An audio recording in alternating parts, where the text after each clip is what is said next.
नमस्कार दोस्तों, मैं अजय कुमावत हार्दिक स्वागत करता हूं आप सभी का आपके अपने YouTube channel PW success point पर। दोस्तों आज हम बात करेंगे मध्यकालीन भारत की, जिसमें दोस्तों हम संतलन काल के गुलाम वंश की बात करेंगे। दोस्तों बात करेंगे हम संपूर्ण डिटेल के साथ में गुलाम वंश की, तो बने रहिए आप मेरे साथ वीडियो के लास्ट तक। अब बात कर लेते हैं दोस्तों बिना किसी देरी के।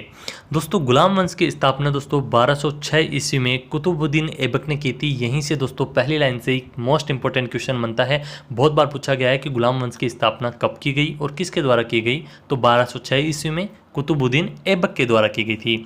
नेक्स्ट है दोस्तों, कुतुबुद्दीन ऐबक मोहम्मद गौरी का गुलाम था। कुतुबुद्दीन जो ऐबक थे दोस्तों वो मोहम्मद गौरी के गुलाम थे।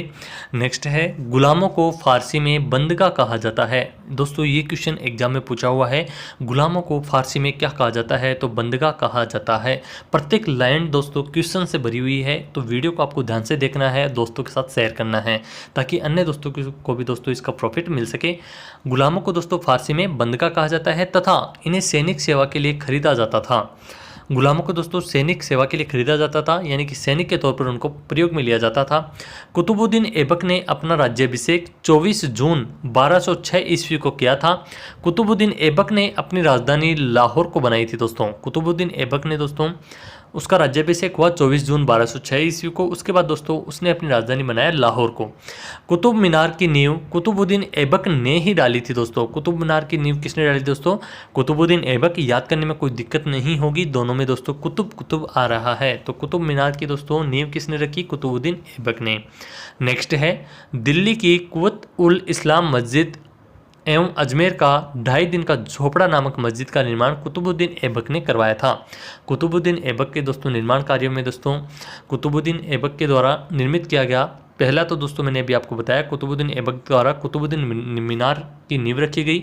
इसके अलावा दोस्तों दिल्ली की जो कुव्वत उल इस्लाम है उस मस्जिद, और अजमेर के अंदर दोस्तों जो 2.5 दिन का झोपड़ा है वो भी दोस्तों एक मस्जिद के रूप में ही है, उसका निर्माण दोस्तों कुतुबुद्दीन ऐबक ने ही करवाया था। नेक्स्ट हम बात करें, कुतुबुद्दीन ऐबक को दोस्तों लाख बख्श यानी कि लाखों का दान देने वाला भी कहा जाता है। पूछा हुआ क्वेश्चन है दोस्तों, लाख बख्श से किस शासक को जाना जाता है, तो कुतुबुद्दीन ऐबक को जाना जाता है दोस्तों। नेक्स्ट है, कुतुबुद्दीन के समय में यानी कि कुतुबुद्दीन के शासनकाल में कुतुब मीनार की केवल पहली मंजिल बन सकी थी दोस्तों। इल्तुतमिश ने इसे 225 फीट ऊंची 4 मंजिल का बना दिया। कुतुबुद्दीन के समय में तो केवल दोस्तों कुतुब मीनार की पहली मंजिल ही बन पाई। इल्तुतमिश ने दोस्तों इसे 225 फीट ऊंची 4 मंजिल का बना दिया था। फिरोज तुगलक के समय बिजली गिरने के कारण इसकी चौथी मंजिल नष्ट हो गई थी दोस्तों।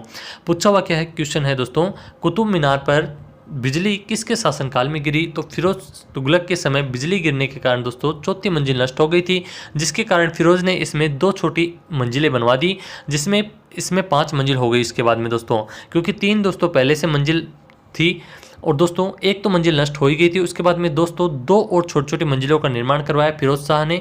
इसके बाद में टोटल दोस्तों इसमें 5 मंजिल हो गई थी, जिससे दोस्तों ये 5 मंजिला हो गया और इसकी ऊंचाई 9 फीट बढ़कर दोस्तों 234 फीट हो गई थी दोस्तों, यानी कि 225 फीट थी पहले। इसके बाद में 2 मंजिल और बनवाने के बाद इसकी ऊंचाई 234 फीट हो गई थी दोस्तों।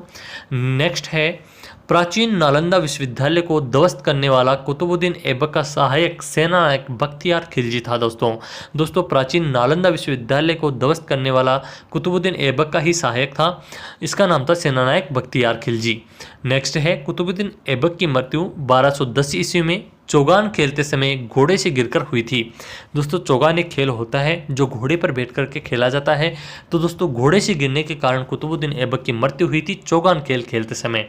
इसे लाहौर में दफनाया गया था दोस्तों। कुतुबुद्दीन ऐबक को कहाँ पर दफनाया गया? लाहौर के अंदर। कुतुबुद्दीन ऐबक का उत्तराधिकारी आराम शाह हुआ, जिसने 8 महीनों तक शासन किया। उत्तराधिकारी का मतलब है दोस्तों कुतुबुद्दीन के बाद में आने वाला राजा, तो कुतुबुद्दीन ऐबक का उत्तराधिकारी बना आराम शाह, जिसने केवल दोस्तों 8 महीनों तक शासन किया था दोस्तों। आराम शाह की हत्या करके इल्तुतमिश 1211 ईस्वी में दिल्ली की गद्दी पर बैठ गया। आराम शाह की हत्या किसने की दोस्तों? इल्तुतमिश ने, और इसके बाद में इल्तुतमिश 1211 ईस्वी के अंदर दिल्ली की गद्दी पर बैठ गया।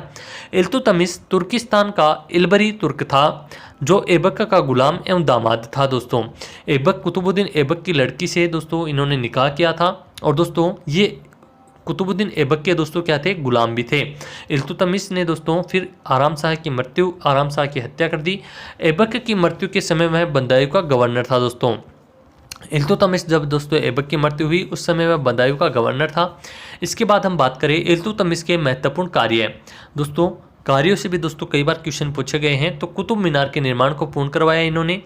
सबसे पहले शुद्ध अरबी सिक्के जारी किसने किए गए दोस्तों? इल्तुतमिश के द्वारा जारी किए गए थे। सबसे पहले शुद्ध अरबी सिक्के जारी किए गए, चांदी का टक्का एवं तांबा का जितल दोस्तों।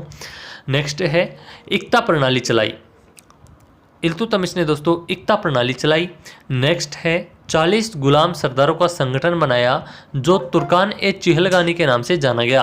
दोस्तों तुर्कान ए चिहलगानी के अंदर दोस्तों कितने गुलाम सरदार थे? 40 गुलाम सरदार थे, जो एक संगठन था और इसका नाम रखा गया तुर्कान ए चिहलगानी। इसके बाद में है दोस्तों सर्वप्रथम दिल्ली के अमीरों का दमन किसने किया दोस्तों? इल्तुतमिश ने ही किया था।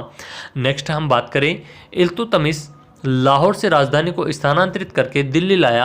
इसने हौज ए सुल्तानी का निर्माण दिल्ली ए कोहना के निकट करवाया था दोस्तों। इल्तुतमिश पहला शासक था जिसने 1229 ईस्वी में बगदाद के खलीफा से सुल्तान पद की वैधानिक स्वीकृति प्राप्त की। इल्तुतमिश की मृत्यु दोस्तों अप्रैल 1236 में हो गई थी। नेक्स्ट हम बात करें चंगेज खां से बचने के लिए ख्वारिज्म के सम्राट जलालुद्दीन को इल्तुतमिश ने अपने यहाँ शरण नहीं दी थी। चंगेज खां से बचने के लिए दोस्तों ख्वारिज्म के सम्राट थे जलालुद्दीन, उस जलालुद्दीन को दोस्तों इल्तुतमिश ने शरण नहीं दी थी। इसके बाद में दोस्तों जो इल्तुतमिश था उसकी मृत्यु के बाद में उसका पुत्र रुकनुद्दीन फिरोज जो था दोस्तों वो गद्दी पर बैठा। परंतु रुकनुद्दीन फिरोज दोस्तों एक अयोग्य शासक था, यानी कि दोस्तों जिसको शासन के बारे में कोई ज्ञान नहीं हो ऐसा शासक अयोग्य शासक कहलाता है। और दोस्तों इसको दोस्तों शासन का कोई संचालन का नॉलेज नहीं था। इसके दोस्तों अल्पकालीन शासन पर यानी कि थोड़े दिन दोस्तों रुकनुद्दीन फिरोज ने शासन किया। उस अल्पकालीन शासन में भी दोस्तों उसकी मां शाह तुर्कान दोस्तों इस पर छाई रही। यानी कि दोस्तों एक तरह से कहें कि शाह तुर्कान चाहती थी कि चाहे से अयोग्य हो पर मेरा बेटा ही दोस्तों रुकनुद्दीन फिरोज ही दोस्तों दिल्ली की गद्दी पर बैठा रहे। इसके दोस्तों शाह तुर्कान के यानी कि दोस्तों रुकनुद्दीन की मां के अवांछित प्रभाव यानी कि दोस्तों इससे कोई भी वहां पर खुश नहीं था। तुर्की के अमीर जो थे वो भी इससे परेशान हो चुके थे। तो ये दोस्तों तुर्की के अमीरों ने दोस्तों रुकनुद्दीन को दोस्तों गद्दी से हटाया और गद्दी से हटा करके दोस्तों रुकनुद्दीन के जगह रजिया सुल्तान को दोस्तों सिंहासन पर बैठा दिया। ध्यान में रखना है आपको कि रुकनुद्दीन को हटा करके दोस्तों रजिया सुल्तान को सिंहासन पर बैठाया गया था। इस प्रकार दोस्तों रजिया बेगम प्रथम मुस्लिम महिला थी जिसने शासन की बागडोर अपने हाथों में ली। ये क्वेश्चन कई बार पूछा हुआ है दोस्तों। प्रथम मुस्लिम महिला शासक तो ये थी दोस्तों रजिया सुल्तान और रजिया बेगम प्रथम मुस्लिम महिला शासक थी दोस्तों। नेक्स्ट है रजिया ने पर्दा प्रथा का त्याग कर पुरुषों की तरह चोगा यानी कि दोस्तों जिसको हम कहें काबा एवं कुलाहा यानी कि टोपी पहनकर राजदरबार में खुले मुंह से जाने लगी। रजिया ने दोस्तों पर्दा प्रथा का त्याग किया। पर्दा प्रथा का मतलब होता है दोस्तों आप देखेंगे मुस्लिम महिलाएं दोस्तों बिल्कुल एक पूरे ब्लैक से कपड़े के अंदर पूरा चेहरा सब कुछ ढका हुआ रहता है, उसका त्याग किया। और पुरुष जिस प्रकार रहते थे एक चोगा और कुल्हा जो पहन करके रहते थे उसी प्रकार राजदरबार में दोस्तों खुले मुंह जाने लगी थी। रजिया ने मलिक जमालुद्दीन याकूब को अमीर ए खुहर यानी कि घोड़े का सरदार नियुक्त किया था दोस्तों। रजिया ने दोस्तों जमालुद्दीन याकूब को अमीर ए अखुर दोस्तों नियुक्त किया। नेक्स्ट है गैर तुर्कों को सामंत बनाने के रजिया के प्रयासों से तुर्की अमीर रजिया के विरुद्ध हो गए। दोस्तों रजिया सुल्तान ने क्या किया, जो तुर्क नहीं थे उनको भी दोस्तों सामंत बना दिया, उनको भी दोस्तों सामंती व्यवस्था का पद संभाला दिया गया। तो इससे क्या हुआ दोस्तों, जो तुर्की अमीर थे वो रजिया के विरुद्ध हो गए क्योंकि दोस्तों गैर तुर्कों को यानी कि जो तुर्क नहीं थे उनको वहां पर सामंत का पद दिया जा रहा था। तो दोस्तों जाहिर सी बात है तुर्की तो दोस्तों नाराज होंगे ही और उसे दोस्तों बंदी बनाकर दिल्ली की गद्दी पर मुइजुद्दीन बारामशाह को बैठा दिया। इससे दोस्तों नाखुश होकर के जो अमीर तुर्की थे उन्होंने दोस्तों रजिया सुल्तान को बंदी बनाया और दिल्ली की गद्दी पर दोस्तों किसको बिठा दिया, अब मुइजुद्दीन बहराम शाह को दोस्तों बिठा दिया। रजिया की शादी अल्तुनिया के साथ हुई थी। इससे शादी करने के बाद रजिया ने पुनः गद्दी प्राप्त करने का प्रयास किया लेकिन वह असफल रही थी दोस्तों। रजिया की हत्या 13 अक्टूबर 1240 ईस्वी को डाकुओं के द्वारा कैथल के पास में कर दी गई थी। बहराम शाह को बंदी बनाकर उसकी हत्या मई 1242 ईस्वी में कर दी गई। इसके बाद दिल्ली का सुल्तान अलाउद्दीन मसूद शाह बना था दोस्तों। नेक्स्ट हम बात करें, बलबन ने षड्यंत्र के द्वारा 1246 ईस्वी में अलाउद्दीन मसूद शाह को सुल्तान के पद से हटाकर नासिरुद्दीन मोहम्मद को सुल्तान बना दिया। दोस्तों एक के बाद एक शासन चेंज होते जा रहे हैं। बलबन ने दोस्तों षड्यंत्र रचा और षड्यंत्र के द्वारा दोस्तों 1246 ईस्वी में अलाउद्दीन मसूद शाह जो दोस्तों दिल्ली की गद्दी पर बैठा हुआ था उसको गद्दी से हटा दिया और नासिरुद्दीन मोहम्मद को दोस्तों क्या बना दिया, सुल्तान बना दिया। नासिरुद्दीन मोहम्मद ऐसा सुल्तान था जो टोपी सीकर अपना जीवन निर्वाह करता था।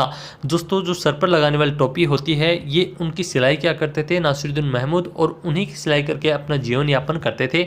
बलबन ने दोस्तों अपनी पुत्री का विवाह नासिरुद्दीन महमूद के साथ किया था। दोस्तों बलबन का वास्तविक नाम था दोस्तों बहाउद्दीन, यह इल्तुतमिश का गुलाम था। दोस्तों तुर्कान ए चिहलगानी का विनाश बलबन ने किया था। तुर्कान ए चिहलगानी मैंने अभी आपको बताया था 40 सरदारों की दोस्तों ये एक संगठन था तुर्कान ए चिहलगानी। इसका विनाश किसने किया था दोस्तों, इसका विनाश किसने किया, बलबन का जो था बहाउद्दीन उसने किया था। दोस्तों तुर्कान ए चिहलगानी का विनाश किसने किया, बलबन ने किया है। बलबन ने दोस्तों 1266 ईस्वी में गयासुद्दीन बलबन के नाम से दिल्ली की गद्दी पर बैठा। यह मंगोलों के आक्रमण से दिल्ली की रक्षा करने में सफल रहा था। दोस्तों सिरी नामक नया नगर दोस्तों बलबन ने बसाया था। दोस्तों सिरी नामक नया नगर किसने बसाया, बलबन ने। राज दरबार में सिजदा एवं पेबोस प्रथा की शुरुआत बलबन ने की थी। दोस्तों सिजदा एवं पेबोस प्रथा का मतलब है दोस्तों जिस प्रकार हमारे जो राजा का सम्मान होता है उसी प्रकार जो बलबन था उसने दोस्तों नई जो प्रथा अपनाई थी सिजदा की, वो थी दोस्तों एक शासक का सम्मान, वो दोस्तों सिजदा प्रथा होती है, वो दोस्तों बलबन ने शुरुआत करी। बलबन ने दोस्तों फारसी रीति रिवाज पर आधारित नवरोज यानी कि फारसी साल का पहला दिन उत्सव को प्रारंभ किया। दोस्तों बलबन ने फारसी रीति रिवाज पर आधारित दोस्तों नवरोज का मतलब है दोस्तों फारसी साल का पहला दिन। जो फारसी होते हैं उनके जो वर्ष की शुरुआत होती है उसका पहला दिन होता है, उसको नवरोज कहा जाता है। और नवरोज उत्सव का प्रारंभ किसने किया ये क्वेश्चन पूछा जाता है, तो नवरोज उत्सव का प्रारंभ बलबन ने किया था। दोस्तों अपने विरोधियों के प्रति बलबन ने कठोर लौह एवं रक्त की नीति का पालन किया था। दोस्तों अपने विरोधियों के प्रति कठोर एवं लौह रक्त की नीति का पालन किसने किया, बलबन ने किया है। नेक्स्ट है नासिरुद्दीन महमूद ने बलबन को उल्लुगु खां की उपाधि प्रदान की। बलबन आखेट अभियान के बहाने अपनी सेना को लंबी दूरी तक कवायद कराकर दुरुस्त रखता था। दोस्तों आखेट अभियान का क्या मतलब है दोस्तों, आखेट अभियान का मतलब है दोस्तों बलबन कहता था कि हमें आज शिकार पर जाना है, और दोस्तों जो सैनिक होते थे उनको दोस्तों लंबी दूरी तक एक कवायद कराकर दुरुस्त रखता था। का मतलब है दोस्तों उन्हें एक लंबी दूरी तय करवाई जाती थी, उनके दोस्तों एक्सरसाइज करवा करके आखेट अभियान के बहाने यानी कि दोस्तों हम शिकार पर जा रहे हैं यह कह करके वो अपने सैनिकों से दोस्तों दौड़ वगैरह करवाता था और दोस्तों उनको दुरुस्त रखता था। दोस्तों नेक्स्ट है बलबन के दरबार में फारसी के प्रसिद्ध कवि अमीर खुसरो एवं अमीर हसन रहते थे। ये क्वेश्चन पूछा हुआ है दोस्तों, अमीर खुसरो एवं अमीर हसन किसके शासनकाल में रहते थे। दोस्तों ये प्रसिद्ध कवि थे जो कि दोस्तों बलबन के दरबार में रहा करते थे और ये फारसी कवि थे। गुलाम वंश का अंतिम शासक दोस्तों शम्मुद्दीन कम्मुर्स था। दोस्तों यहीं पर दोस्तों गुलाम वंश का अंतिम शासक आ चुका है, तो अंतिम दोस्तों पड़ाव भी आ चुका है गुलाम वंश का, तो गुलाम वंश यहीं समाप्त होता है। दोस्तों यदि आप चैनल पर नए हो तो दोस्तों चैनल को जरूर सब्सक्राइब कर लेना दोस्तों, क्योंकि इस पर वो सभी क्वेश्चंस करवाए जा रहे हैं 1 to 1 वन लाइनर के माध्यम से, जो दोस्तों एग्जाम की दृष्टि से बहुत ही ज़्यादा महत्वपूर्ण है। तो आज अपना गुलाम वंश पूरा हुआ, कल नए वंश के साथ शुरुआत करेंगे दोस्तों नए वीडियो में। तब तक के लिए थैंक यू सो मच, और वीडियो को लाइक कीजिए, कमेंट बॉक्स में जरूर बताइए कि आपको ये वीडियो कैसा लगा। Thank you.